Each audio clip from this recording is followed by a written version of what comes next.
Hello students, इस lecture में हम लोग डिस्कस करेंगे steps involve in finding the best match. Best match आपका क्या होगा? बेस्ट मैच का मतलब यहाँ पे गेम नहीं होगा कि हम लोग को खेलना है कुछ। मैच का मतलब होगा मिलाना, ठीक है। जैसे देखो फंक्शन में क्या होता है कि फंक्शन ओवरलोडिंग में जनरली कि फंक्शन का नाम एक होता है लेकिन हम लोग उसको मल्टीपल टाइम्स कॉल करते हैं। तो आपका कॉलिंग के समय कुछ मिस्टेक हो सकता है मे भी। जैसे मैं समझूं कि आपने एक एरिया नाम का फंक्शन बनाया, ठीक है, इंट ए ये बनाया, ठीक है, वॉइड यहाँ पे लिखा आपने, फिर बनाया वॉइड एरिया इंट ए कॉमा इंट बी ये, फिर आपने बनाया वॉइड एरिया, ठीक है, फ्लॉट ए कॉमा इंट बी ऐसा बनाया आपने, ठीक है, ये बॉडी बनाया। अब जब आप इस फंक्शन को कॉल करोगे, जैसे एरिया को आपने कॉल किया, यहाँ पे कॉलिंग पोर्शन आपको दिखा रहा है, कॉल किया, जैसे एरिया को आपने कॉल किया एरिया, तो यहाँ पे 2 पास किया। जैसे आप 2 पास करोगे तो एक आर्गुमेंट वाला कॉल होगा, समझ में? तो जो कॉल हुआ, कॉल कब हुआ? ये दोनों पार्ट मैच किया एक दूसरे के साथ। अगर मैच नहीं करता तो इस वाले को कॉल कर लेता हूँ, 2 वाले को कॉल कर सकता था, या फिर ये 2 वाले को कॉल कर सकता था, लेकिन ऐसा कॉल नहीं करेगा। इसलिए अब लोग कि आप कर भी सकता है क्योंकि दोनों सबका नाम सेम है, लेकिन यहाँ पे डिफरेंस कौन दिखा दे रहा है? आपका पैरामीटर, नंबर ऑफ पैरामीटर्स पे डिपेंड करेगा इसका कॉलिंग। अगर आपने एक आर्गुमेंट पास किया तो सिंगल पैरामीटर वाले फंक्शन को कॉल करेगा। तो जब हम लोग फंक्शन को कॉल करते हैं और जिसका कॉलिंग मैच कर जाता है, जिसका कॉलिंग मैच कर जाता है उसको हम लोग बोलते हैं ए मैच। क्या बोलते हैं? ए मैच। जब हम लोग फंक्शन को कॉल करेंगे और दोनों का कॉलिंग मैच कर जाएगा तो उसको हम लोग बोलेंगे ए मैच। कभी कभी क्या होगा कि मैच नहीं करेगा, जैसे आपने एक एरिया नाम का फंक्शन बनाया और यहाँ पे 3 वैल्यू पास कर दिया, 3 2 4 6 ये हुआ आपका आर्गुमेंट। बताओ 3 आर्गुमेंट वाला है? कोई है? नहीं है, नहीं है। देखो तो सब में 2 है और इसमें 1 है, तो ये 3 वाला कॉल होगा? नहीं होगा। किसी के साथ ये मैच करेगा? नहीं मैच करेगा। तो जब फंक्शन कॉलिंग मैच नहीं करेगा तो उसको हम लोग बोलेंगे नो मैच। क्या बोलेंगे? No match. समझ में आ रहा है? ये सब कंडीशन सिर्फ अप्लाई होते हैं फंक्शन ओवरलोडिंग में, ठीक है। अब देखो नेक्स्ट समझिए, कभी कभी क्या होगा कि एक ही फंक्शन 2 बार मैच कर जाएगा। जैसे आप यहाँ पे इंट ए लिखिए, इसमें भी इंट ए लिखिएगा और इसमें भी इंट बी लिखिएगा। अब देखो आपने 2 को कॉल किया, समझिएगा 2 4 आपने कॉल किया, तो बताओ 2 आर्गुमेंट पास किए तो ये दोनों है ना, दोनों मैच कर रहा है, मैच तो दोनों कर रहा है, लेकिन कंपाइलर यहाँ पे क्या करेगा? कंफ्यूज कर जाएगा कि हम किसको कॉल करें, और एक को भी कॉल नहीं कर पाएगा। उस केस में क्या दे देगा? एरर दे देगा। तो जब हम लोग फंक्शन को कॉल करते हैं और उसका कॉलिंग एक से अधिक बार मैच कर जाए, मतलब एक से अधिक बार, देखो एक बार यहाँ मैच किया, एक बार यहाँ, एक से अधिक मैच कर जाए तो उसको हम लोग बोलते हैं एम्बिगुअस मैच। क्या बोलते हैं? Ambiguous match. अब देखो सिंपल लिखा हुआ है, there are 3 possible cases a function call में रिजल्ट इन। फंक्शन कॉल में क्या क्या रिजल्ट हो सकता है? देखो एक हो सकता है a match. A match is found for the function call, मतलब ए मैच जब मिलेगा किसके लिए? फंक्शन कॉल करने के लिए, तो वो ए मैच करना है। जब मैच नहीं मिलेगा फंक्शन कॉल करने के लिए तो उसको नो मैच बोलेंगे। और जब more than 1 defined instance match मिल जाएगा, मतलब एक से अधिक मैच मिल जाएगा, तो उसको हम लोग बोलेंगे एम्बिगुअस मैच। समझ में आया? A match, no match, ambiguous match. A match में क्या होगा? जब हम लोग का फंक्शन कॉलिंग मैच कर जाएगा तो उसको हम लोग बोलेंगे ए मैच। जब हम लोग का फंक्शन कॉलिंग मैच नहीं करेगा तो उसको बोलेंगे नो मैच। और जब एक से अधिक बार मैच कर जाएगा तो उसको हम लोग बोलेंगे एम्बिगुअस मैच। समझ में आया? तो इस प्रॉब्लम को, ये एक प्रॉब्लम है, इस प्रॉब्लम को सॉल्व करने के लिए कंपाइलर ट्राई करता है, डायरेक्ट नहीं फाइंड आउट करता कि हाँ यहाँ पे आपका एरर है, ये फाइंड आउट नहीं करेगा। कंपाइलर ट्राई करता है, पहले उसको ट्राई करते जाएगा, एक एक करके चेक करते जाएगा कि हम लोग को कहीं अलग मैच मिल रहा है क्या। जब कहीं नहीं मिलेगा तब वो लास्ट में एरर देता है कंपाइलर, जो आपके प्रोग्राम को 0 और 1 में चेंज करता है। तो देखो कंपाइलर यहाँ पे लिखा हुआ है, the compiler tries to find the best possible match for the function call. मतलब कंपाइलर ट्राई करता है बेस्ट पॉसिबल मैचेज को फंक्शन को कॉल करने के लिए in order to find the best possible match. Order के फॉर्म में वो फाइंड आउट करता है। The compiler follows the following steps. Compiler जो है ये सब स्टेप को फॉलो करता है। पहला वो सर्च करेगा, search for an exact match, कि कहीं वो सर्च करेगा, पहले पूरा ढूंढेगा। आप अगर 100 बार एक ही फंक्शन एरिया नाम के फंक्शन बनाए और उसको आप 10 बार यूज कर दिए एक ही फंक्शन को, तो वो क्या करेगा, सर्च करेगा कि इसका कहीं एग्जैक्ट मैच मिल रहा है क्या। जब मैच मिलेगा तो मैच थ्रू प्रमोशन करेगा, मतलब एक से मैच करवाया फिर दूसरे के साथ तो आगे बढ़ाते जाएगा मैचिंग, तो उसको बोलते हैं प्रमोशन। उसी मैच के थ्रू आगे बढ़ाते जाएगा। फिर वो क्या करेगा, a match through application of standard C++ conversion rule. मतलब उसको वो चेक करते जाएगा कि कहीं अलग अलग डेटा टाइप है क्या, जैसे कहीं इंट पास करते हो, कहीं फ्लोट पास करते हो, तो किस टाइप का डेटा टाइप है। अगर आप मान लो 2 आर्गुमेंट बनाए इस तरह से, एरिया इंट ए वाइड, इधर लिख लेना वाइड इंट ए कॉमा इंट बी, आपने ये लिया, ठीक है। फिर आपने बनाया वाइड एरिया फ्लॉट ए कॉमा फ्लॉट बी, ऐसा बनाया। देखो तो दोनों में दो आर्गुमेंट है, लेकिन इसको जब कॉल करोगे इस तरह से एरिया, ठीक है, एरिया को आपने कॉल किया एरिया और 2 4 पास किए। बताओ ये किसको कॉल करेगा, ये इंटीजर वाले को, क्योंकि इसमें इंटीजर वैल्यू। तो ये काम कौन किया, इसका कन्वर्जन रूल किया, ये बताया कि ये दोनों इंटीजर है तो इंटीजर वाले को कॉल करो। समझ में आया। अगर आपने फ्लॉट पास किया तो वो कन्वर्जन रूल बताएगा, जैसे इस तरह से दोनों जगह तो 2 2 है, यहाँ पे भी 2 2, तो फ्लॉट वैल्यू भी ये बोलेगा फ्लॉट वाले को कॉल करो, इसके थ्रू वो चेक करेगा। समझ में आ रहा है। और a match through user defined conversion, user अगर खुद से कुछ चेंजिंग किया तो वो कॉलिंग के समय उसको देखेगा। समझ में आया। तो इस तरह से हम लोग इसमें बेस्ट पॉसिबल मैचेज में फाइंड करते हैं। पहला बेस्ट पॉसिबल मैचेज का 3 केसेस होता है, a match, no match, ambiguous match. समझ में आया। A match function calling match कर गया, ए मैच हो गया, जिसमें मैच नहीं किया नो मैच हो गया, और एक से अधिक बार मैच किया तो एम्बिगुअस मैच हो गया। ये सब प्रॉब्लम है। ये सब प्रॉब्लम को दूर करने के लिए कंपाइलर ट्राई करता है बेस्ट पॉसिबल मैचेज को सीक्वेंस में, ठीक है, और उसके बाद उसका प्रमोशन करते जाता है। कंपाइलर फॉलो करता है, सबसे पहले सर्च करता है एग्जैक्ट मैच को, उसके बाद इसी मैच के थ्रू प्रमोशन करता है, फिर इसी मैच के थ्रू स्टैंडर्ड C++ में कन्वर्ट करता है उसके रूल्स को, और यूजर डिफाइंड रूल्स को भी कुछ समझता है। तो ये इतना काम करने के बाद वो आपका प्रोग्राम ज़्यादातर गलत नहीं होता है। अगर आप सेम टाइप का फंक्शन बना दिए और सेम आर्गुमेंट पास कर दिए तो आपका मैच गलत हो सकता है, ठीक है। एक से अधिक बार मैच करेगा तो वो एरर आएगा। क्लियर है कॉन्सेप्ट। तो हम लोग इसमें ये देखें।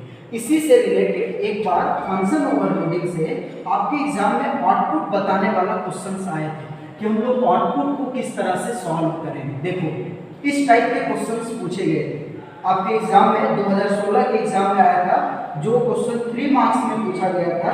तो इसका हम लोग देखेंगे कि किस टाइप का प्रोग्राम आया हुआ था। देखो क्या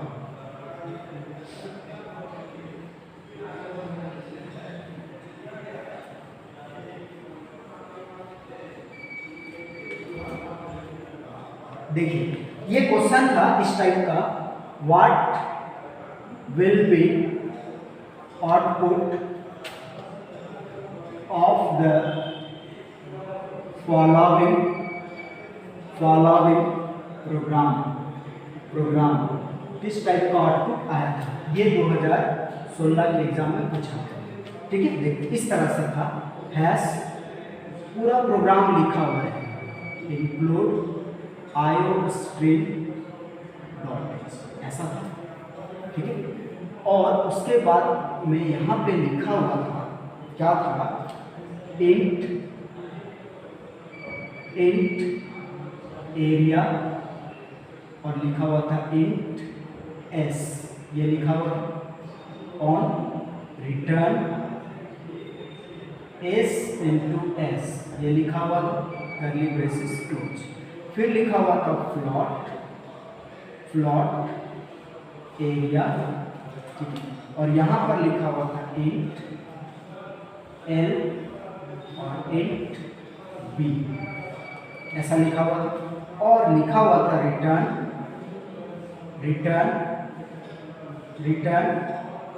एल इंटू बी सेमीकोलन, ये लिखा हुआ, ठीक है। और नीचे में लिखा था void main, नीचे में था void main function, curly braces on, ठीक है। और यहाँ पर क्लियर स्क्रीन नहीं था, डायरेक्ट लिखा हुआ था सीऑट, ठीक है। और एरिया 5 पास किया हुआ था और लिखा हुआ था इंड, ठीक है।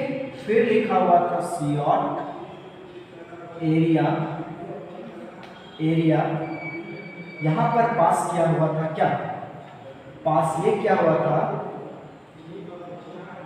4 6, ये पास किया हुआ था। वैल्यू चेंज हो सकता है लेकिन सेम कोडिंग यही, ठीक है। इंड ये था सीऑट, फिर यहाँ पे था एरिया और पास किया हुआ था 6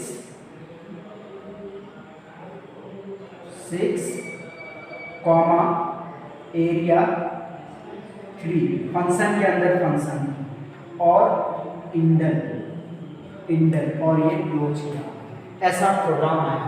ये पूरा लिखा हुआ रहेगा आपके एग्जाम में। अब आपको क्या करना है, इसका आउटपुट बताना है कि आउटपुट क्या आएगा इस प्रोग्राम का।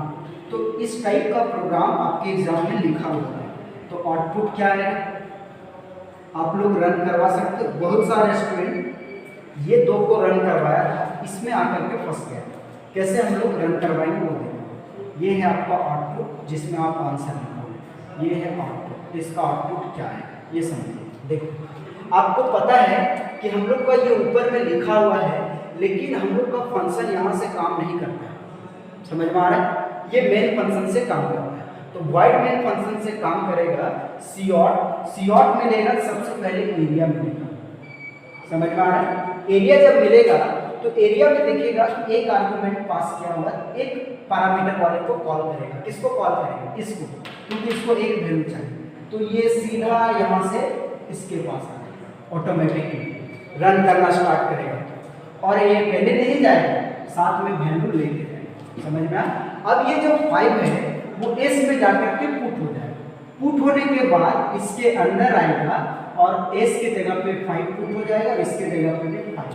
अब दोनों को गुना कर तो 5 × 5 क्या हो जाएगा 25। अब ये जो रिटर्न स्टेटमेंट है ये 25 को कॉलिंग प्लेस पे रिटर्न करेगा। यहाँ पे कितना रिटर्न करेगा 25, और ये जो रिटर्निंग हुआ ये वैल्यू आपके प्रिंट कर देगा कंप्यूटर स्क्रीन पे। ऐसा क्यों, क्योंकि ये सीऑट में लिखा हुआ है, इसलिए इतना काम करेगा तब। उसके बाद जब इंडल मिलेगा तो लाइन को चेंज कर देगा। आया समझिए तरीका, रन करवाएंगे यहाँ से। जब एरिया मिलेगा सिंगल आर्गुमेंट वाला वैल्यू तो सिंगल पैरामीटर वाले को कॉल करेंगे, सिंगल वाले। देखो ये भी एस है तो ये वैल्यू एस में कॉपी हो गया। अब यहाँ आया, दोनों को गुना किया और रिटर्न जहाँ से गया था ऊपर वहीं पे आकर के वैल्यू वापस कर दिया। समझ में आया। अब आया 25, इंडल लाइन चेंज कर दिया, ये लाइन रन कर दिया। समझ में आया, इतना आसान है। अब लास्ट में अब देखो अगले लाइन में आ जाएगा सीऑट में, समझिएगा ध्यान से। सीऑट एरिया मिला, दो आर्गुमेंट है यहाँ पे, तो इसको कॉल करेगा क्या, नहीं, यहाँ पे सिंगल है तो 4 तो एस में चला जाएगा, 6 किस में जाएगा, ये गलत है ना। तो किसको कॉल करेगा, 2 वाले को कॉल करेगा, देखो 2 वाले। और यहाँ पे एक मिस्टेक है, 0.5 × L × B, इसके साथ गुना किया होगा। हम प्रोग्राम जो पूछा हुआ था 2016 में वो सेम प्रोग्राम बता रहे हैं, ठीक है। ये वाला कॉल होगा और ये चला जाएगा किसके पास, इसके पास, 2 वाले के पास, और 2 वाले के पास जाएगा तो अकेले नहीं जाएगा, 4 और 6 को लेके जाएगा। समझ में आया। अब समझो, ये जो 4 है वो L में पुट हो जाएगा और 6 B में पुट हो जाएगा। फिर इसके अंदर आएगा तो L के जगह पे 4 और B के जगह पे 6, तो 4 6 जा मतलब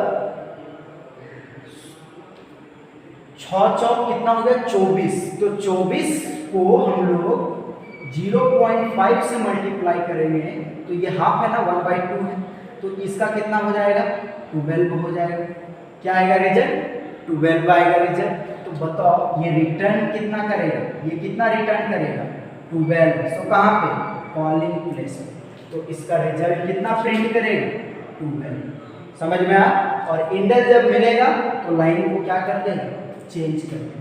12 में इसलिए प्रिंट किया क्योंकि 4 6 जा 24 होता है, ठीक है 24 होता है। 24 को 0.5 से मल्टीप्लाई करोगे तो ये 12 आ गया। समझ में आया। अब इसको यहाँ तक तो आसान था, अब ये वाला लाइन जब रन करेगा यहाँ पे थोड़ा कॉम्प्लिकेटेड है, दिमाग लगाना। देखो एरिया है, एक ये आर्गुमेंट है, एक ये। तो देखो आर्गुमेंट के अंदर आर्गुमेंट है, तो ये जो एरिया है, ये एरिया के अंदर वाला जो एरिया है पहले हम लोग उसको सॉल्व करेंगे।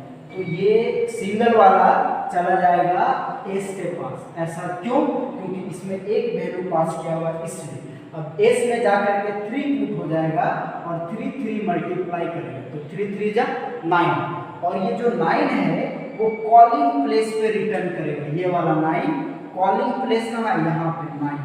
अब इसका वैल्यू मिला 2, पहले सॉल्व किया उसके बाद एक मिला 6 और एक मिला 9। समझ में आ रहा है। अब ये कॉल होगा कौन सा 2 वाला कॉल होगा। अब 2 आर्गुमेंट वाला कॉल होगा, तो एल में 6 और बी में 9। अब मल्टीप्लाई करें 6 और 9 को मल्टीप्लाई कीजिए तो कितना हो गया 9 छक 54 को आप 0.5 से मल्टीप्लाई करोगे तो उसका हाफ कितना होगा 27। तो ये 27 रिटर्न करेगा कॉलिंग प्लेस पे, यहीं से ना कॉल हुआ था तो रिटर्न कर देगा 27, और 27 आपके कंप्यूटर स्क्रीन पे प्रिंट करेगा, इंडल मिलेगा, लाइन चेंज कर देगा। बस इतना ही लिखना था, 3 मार्क्स में पूछा। बहुत ही आसान क्वेश्चन है ये, इस तरह का क्वेश्चन पूछते रहता है आपके एग्जाम में, तो आप इस पर ध्यान दोगे और इसको प्रैक्टिस करोगे। समझ में आया? ठीक है, थैंक यू।